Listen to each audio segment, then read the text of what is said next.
तो चलिए फिर से स्वागत है स्मार्ट क्लास के यूट्यूब चैनल पर। देखिए आज का जो टॉपिक है इसमें हम लोग बात करेंगे रोबोट्स के बारे में। रोबोट्स मनुष्य के साथ साथ चलने वाला साइंस का एक ऐसा भाग जिसने आज मनुष्य सभ्यता को बदलना शुरू कर दिया है। आज रोबोट्स एक ऐसे क्षेत्र में आ चुका है जहां पर मनुष्य से ज़्यादा वर्क रोबोट्स कर रहे हैं। आप गाड़ी से कहीं जाते हैं, आपको कुछ चाहिए, आपके साथ कुछ भी घटना हो रहा है या किसी भी प्रकार का सर्जरी आज रोबोट्स के द्वारा हो रहा है। रोबोट्स का हमारे जीवन में अब जिस तरह से एंट्री हो रहा है ये मनुष्य जीवन को लगातार बदल रहा है। आपके हाथ में पकड़ा हुआ ये जो स्मार्टफोन है ये भी रोबोट्स के द्वारा एक विकसित किया हुआ चीज़ है जिसका यूज आज हम लोग कर रहे हैं। आज हमें मसाले तक पीसने के लिए रोबोट्स का सहायता लेना पड़ रहा है जिसे हम लोग मिक्सी कहते हैं। तो हम ये कह सकते हैं कि हमारे चारों ओर रोबोट्स का एक पहाड़ खड़ा हो चुका है जो धीरे धीरे मनुष्य को अपने अंदर घेर रहा है।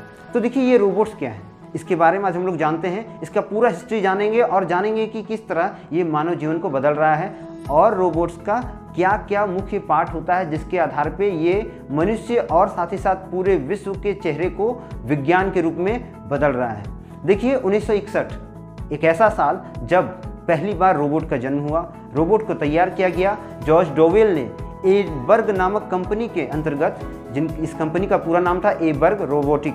ये कंपनी के अंतर्गत उन्होंने 1954 से 1961 के बीच एक ऐसा रोबोट तैयार किया जिसका नाम यूनिमेंट था। इस यूनिमेंट रोबोट का मुख्य काम था धातुओं के टुकड़ों को इकट्ठा करना। इस रोबोट के अंदर पहली बार हर तरह के मैकेनिकल, सॉफ्टवेयर और इलेक्ट्रॉनिकल पार्ट्स को जोड़ा गया और उसे एक सेंसर के द्वारा इस तरह तैयार किया गया कि ये समझ सके कि किस तरह उसे काम करना है। इन रोबोट्स को जब बनाया गया तो पहली बार 1961 में पूरे विश्व को इंग्लैंड क्षेत्र में अमेरिका द्वारा बनाया गया पहला रोबोट जो था सार्वजनिक रूप से दिखाया गया।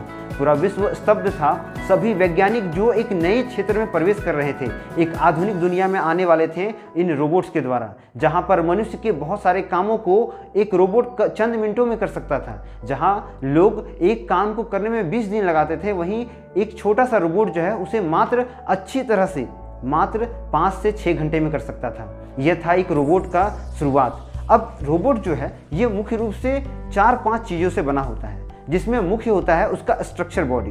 देखिए रोबोट्स का जो बॉडी होता है, जो उसका आकार होता है, वो मायने ये नहीं रखता है कि वो इंसान जैसा दिखेगा तभी वो एक रोबोट है।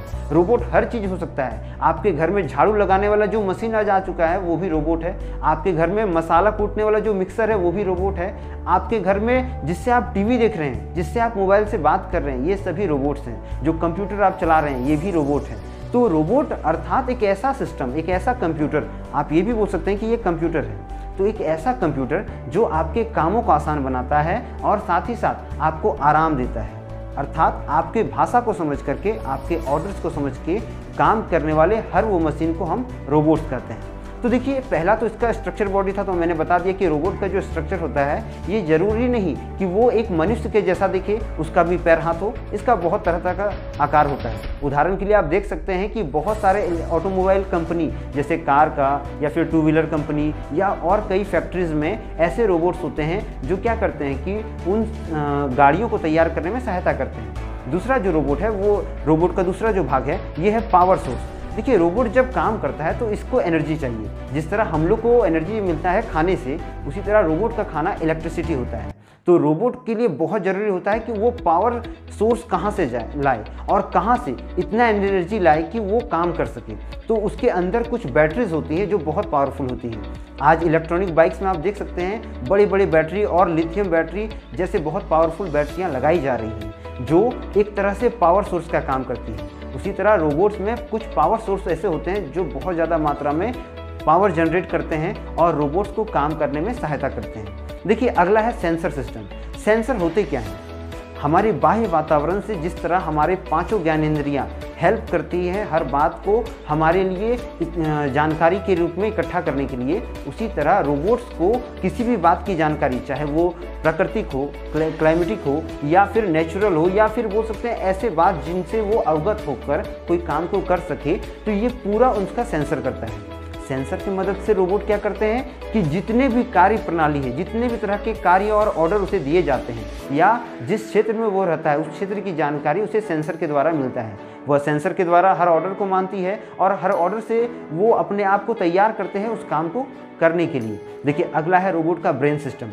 जब भी कोई ऑर्डर रोबोट को दिया जाता है तो वो अपने ब्रेन सिस्टम के द्वारा उस ऑर्डर को फॉलो करती है। और ये ब्रेन सिस्टम किससे तैयार होता है? इसे तैयार करते हैं वैज्ञानिक प्रोग्रामिंग के द्वारा। बड़े बड़े कंप्यूटर साइंटिस्ट जो होते हैं वो ऐसे प्रोग्राम तैयार करते हैं जिसके सहारे कंप्यूटर के ब्रेन में अर्थात रोबोट के ब्रेन में एक प्रोग्राम तैयार होता है और उस प्रोग्राम को डाला जाता है उसके पूरे मदरबोर्ड में, जिसके आधार पर रोबोट वर्क करते हैं। देखिए, रोबोट का जो ब्रेन सिस्टम होता है ये पूरा तरह से प्रोग्रामित होता है, अर्थात इसके प्रोग्राम में जिस तरह का एक्टिविटीज़ दिया गया होगा वो उसी तरह करेगा। उदाहरण के लिए बहुत सारे ऐसे रोबोट हैं जो सिर्फ काम करते हैं और कुछ ऐसे रोबोट हैं जो बोलते हैं। आप अपने स्मार्टफोन में ओके गूगल कहिएगा तो आपका गूगल ऑटोमेटिक ऑन हो जाएगा, या फिर आपने गूगल की आवाज़ तो ज़रूर सुनी होगी। तो ये उसके ब्रेन सिस्टम पर आधारित होता है।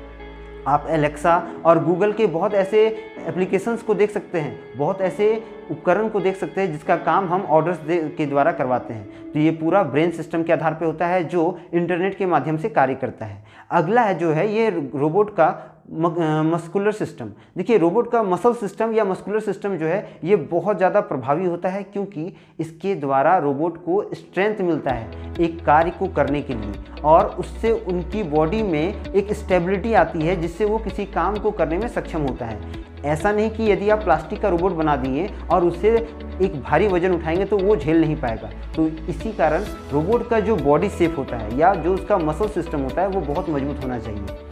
जो अगला पॉइंट है ये है रोबोट के गति, अर्थात रोबोट का किस तरह से काम होगा, कितने गति में वो काम कर सकता है और किस तरह से वे हमें फ़ायदा पहुंचा सकते हैं, ये रोबोट्स के स्पीड पर डिपेंड करता है। तो हम ये कह सकते हैं कि रोबोट का जो स्पीड होगा वो साधारण मनुष्य से बहुत ज़्यादा होगा।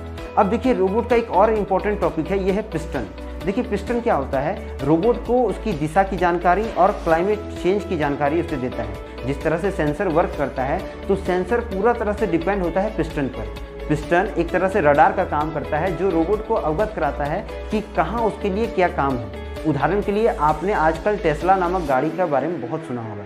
यह गाड़ी जो है बहुत जगह पर ऐसा देखा जाता है और माना भी गया है, यह गाड़ी विदाउट ड्राइवर के चलता है। तो ये गाड़ी जिस तरह से वर्क करती है ये पूरा पिस्टन के द्वारा वर्क करती है, जिसमें बहुत सारे सेंसर लगे होते हैं जिससे ये गाड़ी आराम से एक स्थान से दूसरे स्थान बिना ड्राइवर के जा सकती है, और जो भी पैसेंजर इसमें यात्रा करते हैं उन्हें पूरी तरह सुरक्षित रूप से एक स्थान से दूसरे स्थान ले जा सकती है। तो देखिए, ये है रोबोट्स के कुछ इंपॉर्टेंट पार्ट्स जिसके द्वारा रोबोट्स कार्य करते हैं। अब हम लोग जानेंगे कि इस पूरे पृथ्वी में, हमारे विश्व में साइंस ने अभी तक कितने प्रकार के रोबोट्स को तैयार किया है।